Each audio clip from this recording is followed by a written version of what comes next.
Selam arkadaşlar, sıradaki rotamız Amos Koyu.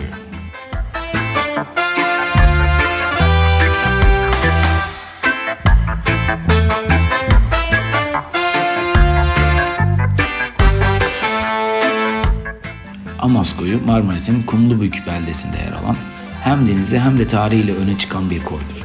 Kumlubük'ten yaklaşık 2 kilometre uzaklıkta bulunan koy, ormanlarla çevrili bir doğa harikasıdır.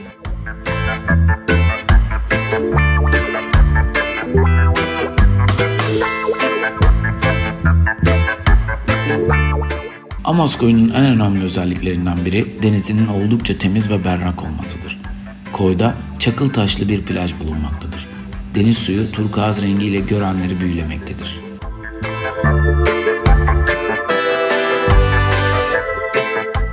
Amos Koyu'nda denizin tadını çıkarmanın yanı sıra Amos Antik Kenti'ni de ziyaret edebilirsiniz.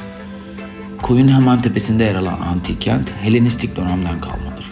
Antik kentin tiyatrosu günümüze kadar ayakta kalabilmiş en önemli yapısıdır.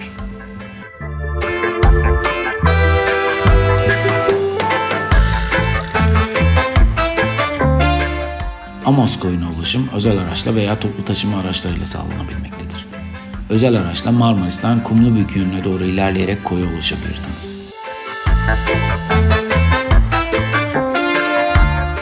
Amos Koyu'nda sahil kenarında bulunan restoranlarda lezzetli yemekler yiyebilir, koyda bulunan su sporları aktivitelerine katılabilir, ayrıca koyda kamp da yapabilirsiniz.